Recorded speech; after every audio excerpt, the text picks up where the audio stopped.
जब इसके इलेक्शन के पे अगले दिन DJI SPR ने ट्वीट किया वो तो इज़्ज़ु मन तशा व तुज़िल्लु मन तशा, तो इनको जमहूरियत याद नहीं आई? फिर उस वक़्त इनकी गैरत क्यों नहीं जागी? मैंने दी एक्सटेंशन उनको या मेरे चाचा मामा ने दी? इमरान खान साहब ने उनको एक्सटेंशन दी, क्योंकि बाजवा साहब जब से आर्मी चीफ थे टिल एंड वो उस ओथ के पाबंद थे।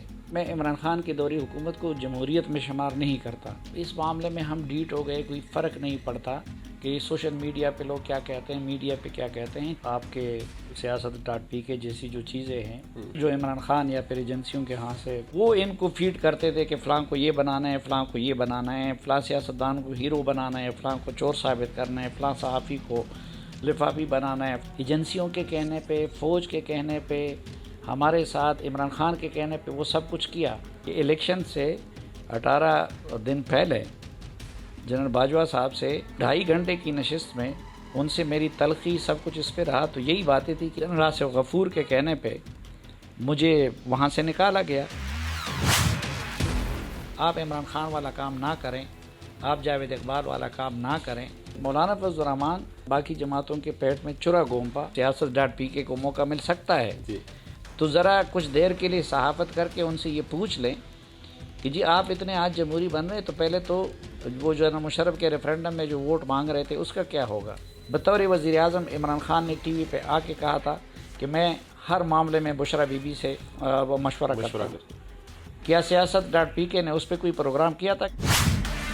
इस्लामी जमहूरिया पाकिस्तान से मैं हूं वकार बगा और इस वक्त मेरे साथ मौजूद हैं पाकिस्तान के मायनाज सीनियर साफ़ी सलीम साफ़ी साहब। सर बहुत शुक्रिया आपके कीमती वक्त का और मेरी खुशबख्ती के आपने मुझे अपना वक्त दिया। सलीम साफ़ी साहब, आपके भी सोशल मीडिया पे बहुत ज़्यादा नाकद पाए जाते हैं और उसकी वजह एक ये है कि आप एक ऐसी जमात के नाकद हैं जो बहुत ज़्यादा सोशल मीडिया यूज़र्स हैं और फिर उसके जवाब में आप पे तनकीद की जाती है। और लाइटर नोट के या आपको कहा जाता है कि आप नून लीग के प्रो हैं या PDM के प्रो हैं।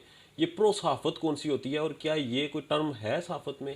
नहीं, ये आप जैसे नौजवानों के लिए नई बात होगी, लेकिन हमारे लिए नई बात नहीं है, क्योंकि मैंने जब सहाफ़त शुरू की उसके मुशर्रफ की ने टेक ओवर किया तो वो समझते थे कि जी ये लोग कि मैं बस बड़ा एंटी मुशर्रफ हूँ और सिर्फ मुशर्रफ के पीछे लगा रहता हूँ।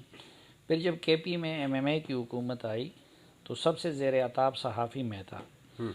अब ये PTI वाले या जो सोशल मीडिया पे आपके siyaasat.pk जैसी जो चीज़ें हैं जो इमरान खान या फिर एजेंसियों के हाथ से चलती थी, तो वो तो हमें सिर्फ गाली देते थे ना, या वो करते थे। MMA वाले तो आपको डायरेक्ट अमरीकी एजेंट और क्या बना लेते थे। फिर NP की हुकूमत आई तो मैं उस वक्त उधर होता था, तो सारी बातें जो हुकूमत होती है या जिनकी कोई हैसियत होती है, तो NP वालों का ये था कि वो सबसे ज़्यादा मेरे ख़िलाफ़ पड़े रहे और उस वक्त मैं सबसे ज़्यादा ज़ेर अताब था। और जब परवेज़ खट्टक वज़ीर आला बना तो मैं 5.5 साल बाद वज़ीर आला हाउस के अंदर गया। ठीक है।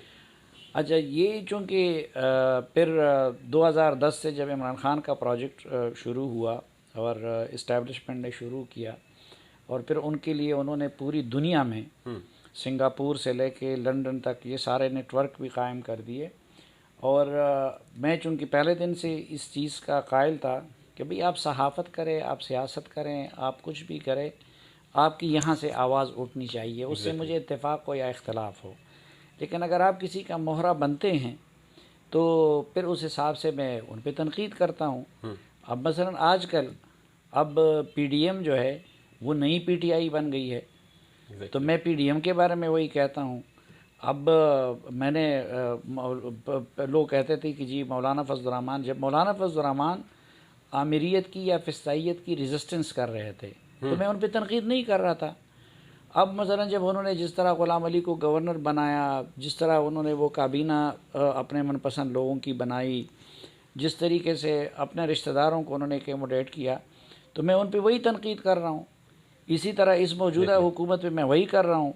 या मसलन जब पीपल्स पार्टी ने वो बनाई PDM और डेमोक्रेसी की बहाली के लिए, क्योंकि मैं इमरान खान की दौरी हुकूमत को जमहूरियत में शुमार नहीं करता, और उसके लिए तहरीक शुरू की तो हम अप्रिशिएट कर रहे थे। फिर जब वो इस्टेब्लिशमेंट से दरपर्दा डील करके और उन्होंने पीडीएम की बात बाकी जमातों के पेट में चुरा घोंपा, तो उसके बाद से देखे आप मुसलसल उन पे मेरी तनकीद है, और आज तक जरदारी साहब और बिलावल साहब मुझसे नाराज़ हैं और रहे नाराज़। हमने कौन सा वो करना है। तो बतौर जर्नलिस्ट आप कहते जर्नलिज़म यही है कि आपका किसी फ़र्द या किसी पार्टी के मामले में आप फरीक ना बने, आप इशू टू इशू अपना ओपिनियन दे। जिस इशू के आप हक़ में है वो इशू इमरान खान ने तर्जुमानी ना करे, वो इशू मसलन फाटा मर्जर पे इमरान खान साहब हमारे हम नवाते या हम उनके हम नवाते, तो हमने उनको अप्रिशिएट किया। मौलाना फजल रहमान गलत साइड पे खड़े थे तो मैं उन पे तनकीद करता रहा। उन दिनों के आप देख लें तो 2-3 दर्जन कालम आपको बैर महमूद खान चगज़ी और उनके ख़िलाफ़ मिलेंगे, लेकिन इमरान खान के ख़िलाफ़ एक भी नहीं मिलेगा। तो एक तो ये चीज़ है। दूसरा, हमें इस चीज़ का अब इस मामले में हम डीट हो गए, कोई फ़र्क नहीं पड़ता कि सोशल मीडिया पे लोग क्या कहते हैं, मीडिया पे क्या कहते हैं। तीसरी बात ये है कि हम इन लोगों को भी अपना मोहसिन समझते हैं। ये जो गालियाँ देते हैं, जो बाकी चीज़ें, क्योंकि कोई आपके अंदर सब्र का जज्बा पैदा करता है, कोई आपको जो है ज़बत का जज्बा पैदा करता है, कोई जो है अगर कोई एक आध उसमें गलती ऐसी करे कि मस्बत तनकीद करे तो उससे आपको अपनी इस्लाह का मौका मिलता है। तो वो अपने गुनाह बढ़ाते हैं। हम तो गुनाहगार लोग हैं, हमारे गुनाह कम होते हैं, और फिर अल्लाह ताला अपना भी हिसाब बराबर करता है। मसलन जिन लोगों ने एजेंसियों के कहने पे, फ़ौज के कहने पे, हमारे साथ इमरान खान के कहने पे वो सब कुछ किया, आज मकाफ़ात अमल के कानून के तहत उनके साथ क्या हो रहा है? वही कुछ हो रहा है। तो इसलिए कुछ मामलात हमने अल्लाह पे छोड़े हुए हैं। साहब मैं जिस तरह से तालिब इल्म हूँ, और मैं ये समझता हूँ कि आपका एक सवाल मैंने देखा कि DGISI से आपने पूछा कि हमें लफाफा सहाफ़ी कहा जाता है, आपके पास लिस्ट होगी और आप बता दें कौन है। क्या मुझे भी अपने मुस्तकबिल में किसी अदारे से पूछना पड़ेगा कि मैं लफाफा सहाफ़ी हूँ या नहीं, या फिर ये रवैया क्यों हमारे साथ अपनाया जाता है कि हम उठ के कोई भी इल्ज़ाम लगा देगा? उसकी वजह ये है कि मसलन मैंने तो ख़ुद इमरान खान साहब ने जब मुझे लिफाफा कहा तो मैं जो फोरम है प्रेस क्लब का और PFUJ का, मैंने उनसे रुजू किया है। उन्होंने उसके लिए एक कमेटी बना दी है, ठीक है। मैंने उस कमेटी को ये कह दिया कि आप मेरे रिश्तेदारों का, मेरा बैंक अकाउंट, मैं सब कुछ आपके सामने पेश करने को तैयार हूँ, ठीक है। और वो प्रेस रिलीज़ भी आपके सामने होगा। और उन्होंने इमरान खान साहब को भी या उनके तर्जुमान को भी तलब किया है। आज 5 महीने हो गए, उनका कोई तर्जुमान नहीं आया। दूसरी बात ये है कि ये लोग जब हमें गद्दार कहते थे, जब ये लोग हमें PTM के हक़ में कोई आवाज़ उठाने के लिए कोई वो कहते थे, पेरोल, ठीक है, कभी हमें करज़ई का एजेंट बना दिया, कभी PTM का बना दिया, कभी TTP का बना दिया, कभी इंडिया का बना दिया, कभी उसका। तो क्या इन जर्नलिस्टों ने या इमरान खान ने ख़ुद अपनी तहकीक की थी? इनको वही लोग बताते थे ना, ठीक है, ये इन इदारों के लोग बताते थे ना, और वो इनको फीड करते थे कि फ़लाँ को ये बनाना है, फ़लाँ को ये बनाना है, फ़लाँ सियासतदान को हीरो बनाना है, फ़लाँ को चोर साबित करना है, फ़लाँ सहाफ़ी को लिफाफी बनाना है, फ़लाँ को ये बनाना है। तो इसलिए मुझे एक मौका मिला था कि उस इदारे का सरबराह सामने खड़ा था, और उनमें इतनी जुर्रत मेरे ख्याल में है कि वो ये कह सकें कि हाँ भाई ये है, यानी क्योंकि रिकॉर्ड तो उनके पास सबकी पड़ी होगी ना।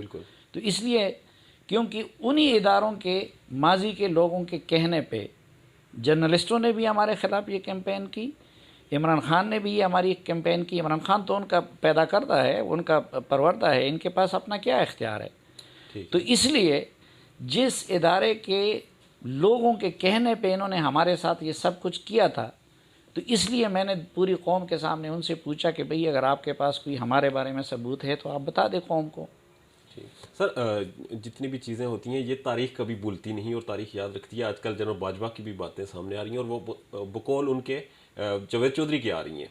तो आप क्या समझते हैं कि जिस तरह से जनरल बाजवा की बातें सामने आ रही हैं और जो वो चीज़ें कह रहे हैं कि वो इमरान खान को ख़तरा समझते थे, या फिर उन्होंने जिस तरह जनरल फैज़ का कहा कि उन्होंने शौकत तरीन के केसेस ख़त्म करवाए, तो क्या इस्टेब्लिशमेंट का या ताकतवर हलकों का ये इस्तिकाक होता है कि वो इस तरह की इंटरवेंट करें और इन चीज़ों को मैनेज करें? नहीं, यही तो हमारा कसूर था, यही तो हम कह रहे थे मसलन ये तो अब वो खलवतों की बातें हैं, लेकिन चूँकि वो हामिद मीर साहब भी गवाही दे चुके हैं और इरशाद भट्टी भी गवाही दे चुके हैं कि इलेक्शन से 18 दिन पहले जनरल बाजवा साहब से हमारी नशिस्त थी। असल बात ये होती है ना कि आप उधर बता दें, और वो 2.5 घंटे की नशिस्त में उनसे मेरी तलखी सब कुछ इस पे रहा। तो यही बातें थी कि एक, आप ये काम ना करें, ये आपका काम नहीं है।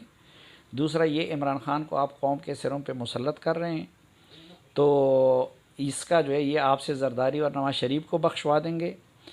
फिर इलेक्शन ट्रांसमिशन में जब हम यही बात कर रहे थे, मसलन हमने यह कहा पोलिंग एजेंटों को निकाला जा रहा है, ये किया जा रहा है, आरटीएस को फेल करवाया गया, तो जनरल आसिफ गफूर के कहने पे मुझे वहाँ से निकाला गया। ठीक है, और यही लोग थे जो इस वक्त फरियाद कर रहे हैं, जिस वक्त जिनको सिविलियन सुपरमेसी की बहुत पेट में मरोड़ उठ रहा है, वो कहते थे कि नहीं जी ठीक ठाक इलेक्शन हो रहा है, कोई मुदाखलत नहीं हो रहा है और फलां हो रहा है, और ये सब अच्छा है। और उसका तो हम तो कल भी कहते थे कि भाई मुदाखलत नहीं होनी चाहिए, कौम को फ़ैसला करने देना चाहिए, और आज भी ये कहते हैं कि भाई आइन के मुताबिक इस मुल्क को चलना चाहिए और लोगों की मर्ज़ी पे असरअंदाज नहीं होना चाहिए। आइन में जिस इदारे का जो रोल मुतय्यन है उसके मुताबिक काम होना चाहिए। साफ़ी साहब, एक तरफ तो आइन की बात है, मगर दूसरी तरफ मुल्क की सिक्रेसी भी होती है। आजकल जनरल बाजवा के कालम में वो जो कहा, उन्होंने ये भी कहा कि इमरान खान ने सऊदी क्राउन प्रिंस को गाली दी थी, और वो बात आज हमारे ढाबों का और होटलों का टॉपिक बनी फिर रही है। क्या आपको लगता है कि मुल्क की सिक्रेसी इस वक्त कहाँ पे है और हम कहाँ पे इस वक्त एग्जिस्ट कर रहे हैं? नहीं, अब वो एक तो पहली बात तो ये कि वो जनरल बाजवा जाने और जावेद चौधरी साहब जाने, आप उन दोनों से वो बात कर सकते हैं कि भाई जनरल बाजवा ने उनसे क्या बात की है और उन्होंने उनसे क्या बात की है। पहली बात तो ये है, या अगर कोई और ये कहता है, ठीक है। लेकिन मैंने उस वक़्त सफारती नज़ाकतों की वजह से ये नाम नहीं लिया था, ठीक है। लेकिन मैंने आज से साल पहले ये बात कालम में भी लिखी है और मैंने टीवी पे भी बोली है कि इमरान खान साहब ने ये काम किया था एक दोस्त मुल्क के सरबराह के बारे में, और उसकी उनकी तरफ से कोई तरदीद नहीं आई थी। लेकिन उसके साथ साथ ये भी तो आप देखें ना कि सिर्फ ये एक दोस्त ममालिक नहीं होते, इस तरह की बहुत सारी चीज़ें हैं। आप मोहम्मद बिन सलमान की जहाज़ में चले जाते हैं, वहाँ वाई, मैंने तो उस पर भी तनकीद की थी कि एक इंटरनेशनल फोरम पे एक मुल्क का वज़ीर आज़म क्यों एक ख़ास मुल्क के जहाज़ में जाता है। आप गए उनके जहाज़ में हैं और फिर उधर जाके कहता है कि भाई मैं ईरान और अमेरिका की सुलह करा रहा हूँ। ये भी तो चीज़ें हैं ना।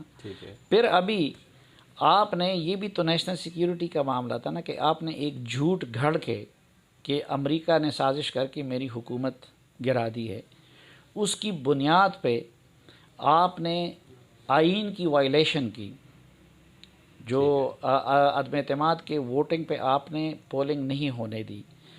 आपके जो लॉ मिनिस्टर ने उधर जो रिजोल्यूशन पास की उसमें तमाम अपोजिशन को गद्दार कहा, क्योंकि आर्टिकल 5 का उन्होंने रेफरेंस दिया था। और स्पीकर ने जब रूलिंग दी तो उन्होंने उस पर मोहर तस्दीक सब्त कर दी।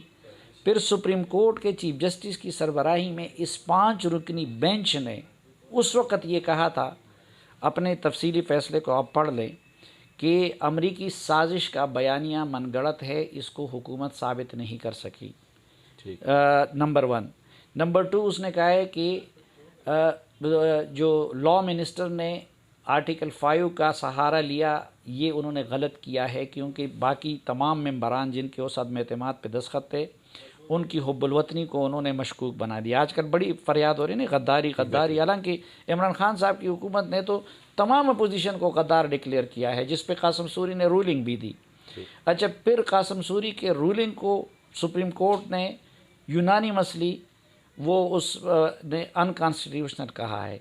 इमरान खान के उसको अनकॉन्स्टिट्यूशनल कहा है, असम्बली रिजोल्यूशन की एडवाइस को, और सदर के उसको भी अनकॉन्स्टिट्यूशन कहा है।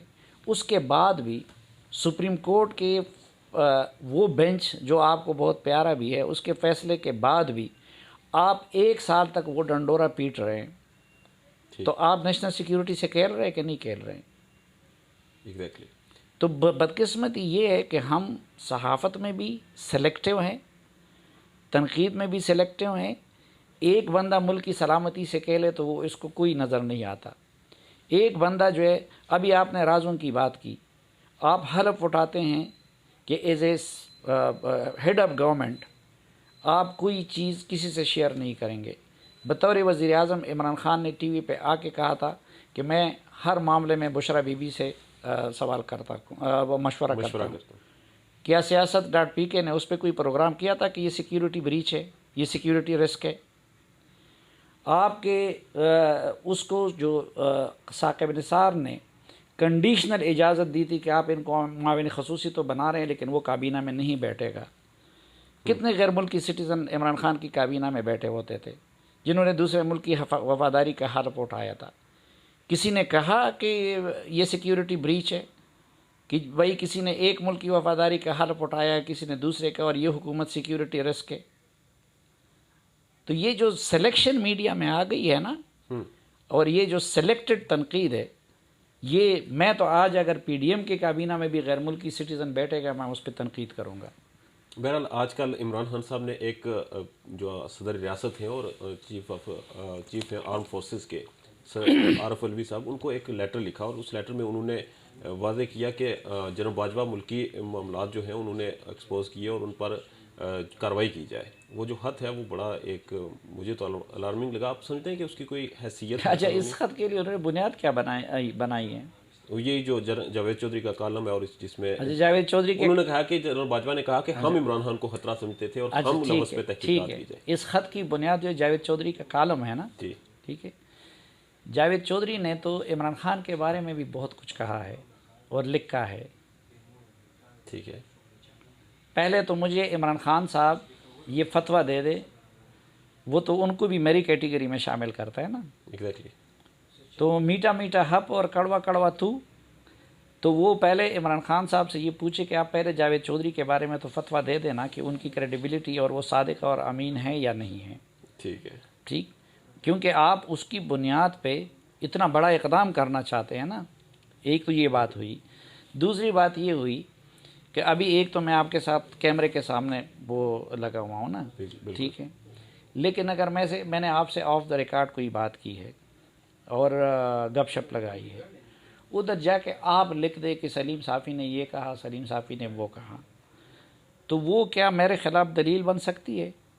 मेरे ख़िलाफ़ दलील तो फिर मेरी क्रेडिबिलिटी की बात है कि मैंने क्या लिखा है। नहीं, तो पहले इमरान खान उनको क्रेडिबिलिटी का सर्टिफिकेट तो देना। इमरान खान ने तो आज तक उनको क्रेडिबिलिटी का सर्टिफिकेट नहीं दिया है। वो तो जिस ग्रुप में आप समझते हैं कि ये खत किसी हद तक मौसर साबित हो सकता है? नहीं, हम तो कहते हैं कि सिर्फ ये नहीं है। मतलब मैं तो पहले ये कहता हूँ ना कि मैं आपकी किसी बात को बुनियाद बना के इतना बड़ा स्टेप ले रहा हूँ, तो पहले तो मैं आपकी को क्रेडिबिलिटी का सर्टिफिकेट दूंगा ना। बिल्कुल। लेकिन अगर मैंने कल तक आपको झूठा कहा हो, कल तक आपको लिफाफा कहा हो, कल तक आपको मुस्लिम लीग नून के पैरोल पे कहा हो, ये सारे इल्ज़ामात आपने उन पे लगाए हैं ना। बिल्कुल। तो मेरा अखलाकी जवाज़ बनता है कि कल आपकी एक बात अगर मुझे सूट करती है तो मैं उसकी बुनियाद पे आगे जाऊँ। नंबर 1। नंबर 2 बात यह है, जहाँ तक मेरी बात है ना, तो मैं तो कहता हूँ कि अल्लाह करे कि ये मामला किसी सुप्रीम कोर्ट या वहाँ तक चला जाए, लेकिन उधर भी मीठा मीठा हप और कड़वा कड़वा तू वाला नहीं होगा। इमरान खान की हुकूमत के सिर्फ जाने की बात नहीं होनी चाहिए, आने की भी होनी चाहिए। आने की भी होनी चाहिए। ठीक है। ये भी तहकीकात होनी चाहिए कि क्या किसी ने आरटीएस फेल करवाया था या नहीं करवाया था, किस किस बंदे को जबर के ज़रिए पीटीआई में शामिल करवाया था, जुल्फ़ी बुखारी को उस वक़्त एग्ज़िट कंट्रोल लिस्ट से किस कानून के तहत निकलवाया गया था।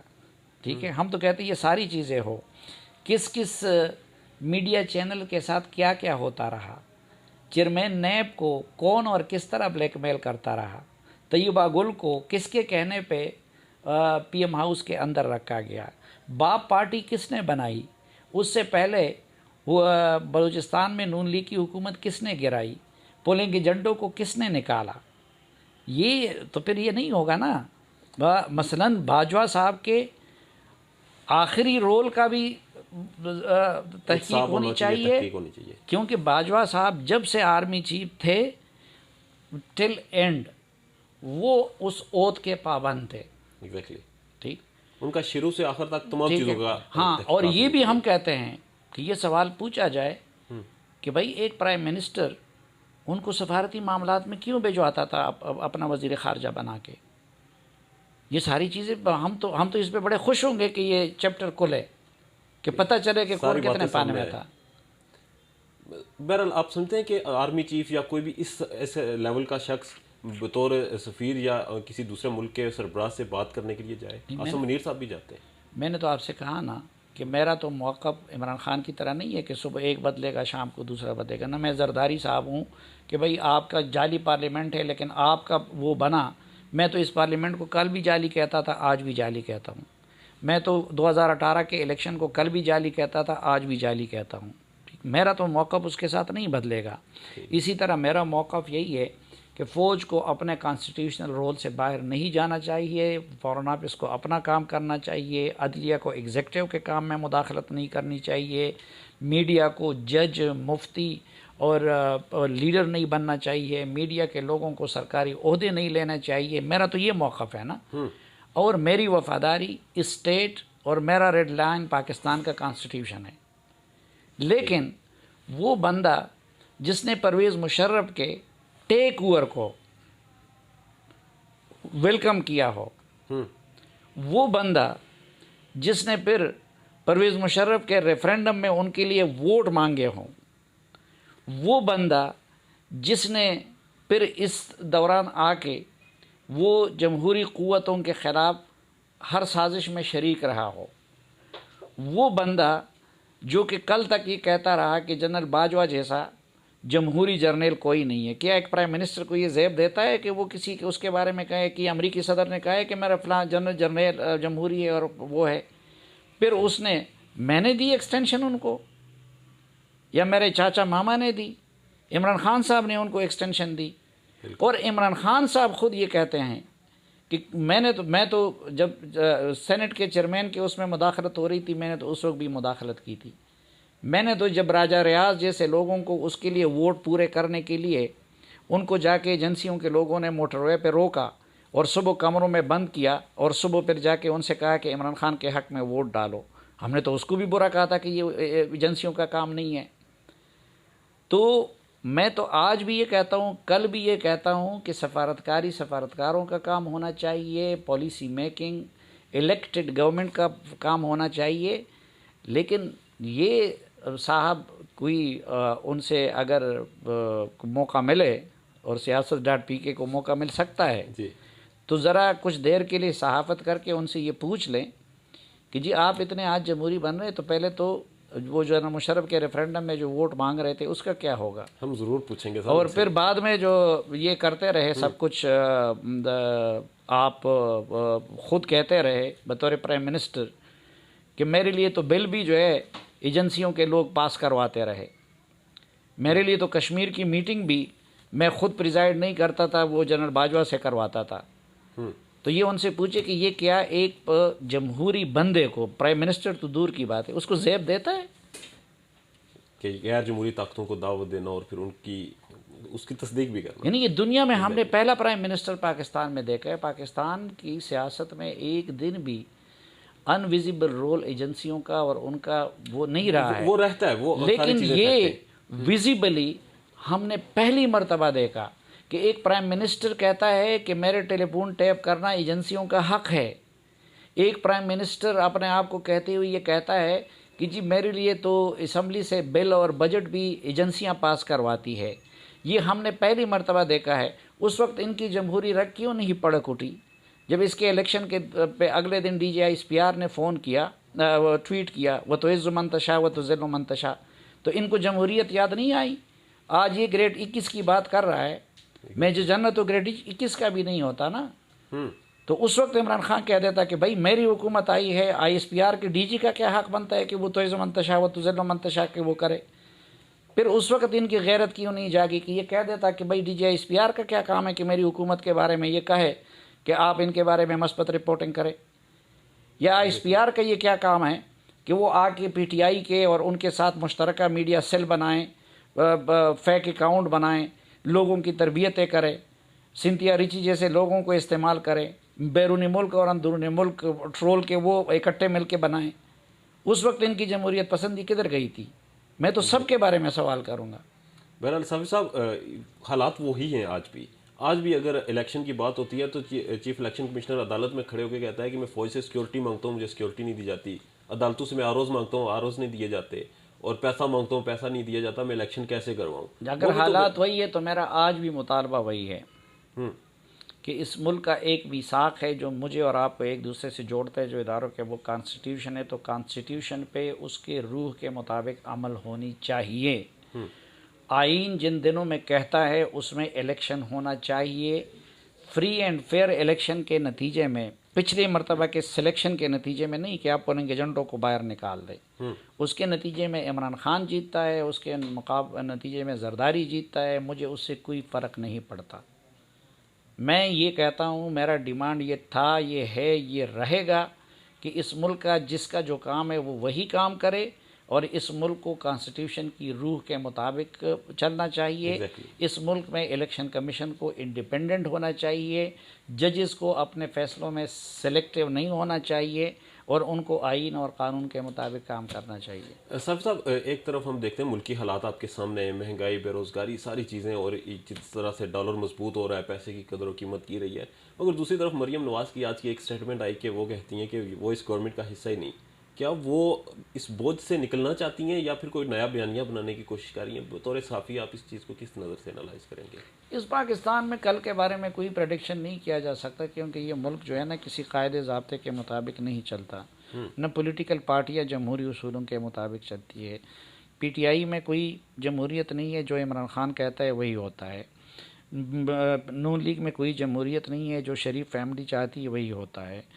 पीपल्स पार्टी में कुछ नहीं है जमहूरियत, वो जो कुछ वो कहते हैं वो करते हैं। तो चंद अफराद के हाथों में कौम की तकदीर है, वो कल क्या सोचते हैं क्या नहीं सोचते हैं ये वक्त। मसलन आप ये तसव्वुर कर सकते थे कि इमरान खान साहब जनरल बाजवा को एक्सटेंशन देंगे और नवाज शरीफ भी उसका हिस्सा बनेंगे। तो इसलिए कल के बारे में तो कुछ नहीं बन सकता। बहरहाल जो मौजूदा सेटअप है उसके लिए इनको ज़िम्मेदारी से मुबर्रा करार नहीं दिया जा सकता। ठीक है, मुस्लिम लीग अच्छा हो या बुरा हो, उसका क्रेडिट डिस्क्रेडिट वो शहबाज शरीफ को भी जाएगा, नवाज शरीफ को भी जाएगा, मरीम नवाज़ को भी जाएगा। शहबाज शरीफ कोई भी फैसला नवाज शरीफ की इजाज़त के बगैर नहीं कर सकते। कोई शक नहीं। आखिर में सर मुझे ये बताएं कि मैंने जितना अपनी मुख्तसर सी ज़िंदगी में देखा, पकड़ दगड़ और ताकत का इस्तेमाल जब भी कोई जमहूरी हुकूमत करती है तो वो उसी के बोझ तले दब जाती है। हमने माजी में भी देखा, इमरान खान गवर्नमेंट में भी जो कुछ हुआ और आज भी हम देख रहे हैं। तो आप समझते हैं कि ये जो इंतकामी कार्रवाइयों का सिलसिला चलाया जाता है जमहूरी गवर्नमेंट्स में, ये किसी तरह से जस्टिफाई हो सकता है या इससे बचत? किसी सूरत नहीं, इंतकामी कार्रवाई किसी दौर में नहीं होनी चाहिए, लेकिन गैर कानूनी कार्रवाई किसी भी पार्टी की तरफ से किसी दौर में भी नहीं होनी चाहिए। तो आजकल जो हो रहा है, जिस तरह शेख रशीद के साथ हुआ या फिर फवाद चौधरी के साथ हुआ, तो ये एक ऐसा रवैया है कि जो चलता रहेगा पाकिस्तान में, और जो भी सियासतदान होंगे या जो भी सहाफ़ी होंगे नैरेटिव की बुनियाद पे उन्हें दीवार के साथ नहीं। अगर जो देखें, हम सब ने ये देखा कि मीर शकील रहमान को नोटिस के स्टेज पे गिरफ्तार किया गया। एग्जैक्टली। और बाबर अवान को नोटिस, इंक्वायरी और इन्वेस्टिगेशन, रेफरेंस के स्टेज पे भी गिरफ्तार नहीं किया गया। पॉइंट मेरा यही है कि क्या ये इमरान खान की हुकूमत में होता रहा ना, ठीक है, लेकिन उसके बावजूद हम कहते हैं कि नहीं, जुर्म साबित होने से पहले किसी के ख़िलाफ़ कार्रवाई नहीं होनी चाहिए। शहबाज गिल ने अपनी गिरफ़्तारी से 4-5 दिन पहले मुझे सलीम शैतान कहा था ना, और ARY न्यूज़ की हेडलाइन सारा दिन चलती रही। ठीक, वो कोई इमरान खान भी नहीं है, वो कोई जरदारी या नवाज शरीफ भी नहीं है कि आप उसको हेडलाइंस के तौर पे चलाएं। लेकिन उसके बावजूद मैंने, शहबाज गिल ने जो दावा किया कि मेरे साथ ये ज़्यादती हुई है, मेरा मजम्मती ट्वीट इसका मौजूद है। बिल्कुल। ARY के ख़िलाफ़ जब उन्होंने कहा हमारे ख़िलाफ़ इंतकामी कार्रवाई हुई है, मेरा मजम्मती ट्वीट उसके ख़िलाफ़ मौजूद है। आज़म स्वाति क्या करता रहा क्या नहीं, मुझे सब कुछ पता है। मैंने आज़म स्वाति के दावे की, मेरे पास अभी तहकीक नहीं है, मैंने उसकी मजम्मत की है। ज़्यादती किसी के साथ नहीं होनी चाहिए, और ये जो मामलात हैं उसमें फ्री हैंड भी किसी मुल्क में नहीं दिया जा सकता है। लेकिन उसका सही तरीका ये है, आप इमरान खान वाला काम ना करें, आप जावेद इकबाल वाला काम ना करें कि आप पहले बंदे को 90 दिन रगड़ा दे, उसके बाद फिर रेफरेंस बनाएं, उसके बाद वो बरी हो जाए। मसलन आज फवाद हसन फवाद को उनकी ज़िंदगी कौन लौटा देगा? ऐसे ही ये अभी जो है अली वज़ीर को उनकी ज़िंदगी कौन लौटा देगा? और अली वज़ीर तो सिर्फ वो था ना, पीटीएम के दर्जनों लोग इसी तरह, और उन्होंने बड़े कम अल्फाज कहे हैं फ़ौज के बारे में जो आज़म स्वाति और ये लोग कह रहे हैं। और मैं ये वो कला से भी कहता हूँ कि क्या आप लोग भी सिलेक्ट हुए कि मशहूर आदमी वो हो जाए तो आपको वो याद आ जाता है। आप लोगों ने अली वज़ीर के बारे में कितनी करारदादें पेश की है, या इस कौम को ये सवाल तो ये पैदा होता है, अली वज़ीर इस मोअज़्ज़ज़ पार्लियामेंट का जब मेंबर है तो उसके कलीग्स उसके साथ क्यों नहीं खड़े होते? वो कानून साजी करते हैं, वो कानून बनाते हैं। मैंने उन पर भी लान तान की है। हर असम्बली इजलास में आप देखें मेरे ट्वीट, मैंने राजा परवेज़ अशरफ पे इसलिए उस पर वो की है कि तुम उसका प्रोडक्शन ये बोलते क्यों नहीं? ये डरते हैं किसी से? ज़ाहिरी बात है, आइडियल सियासत तो कोई नहीं करते, इनकी अपनी अपनी कमज़ोरियाँ होंगी, मसलातों का शिकार हैं, उस वजह से वो नहीं करेंगे। लेकिन मैंने तो आपको बता दिया कि मेरे उसूल तो उसके मुताबिक नहीं बदलेंगे। सलीम साहब आपके कीमती वक्त है, बहुत शुक्रिया। Thank you.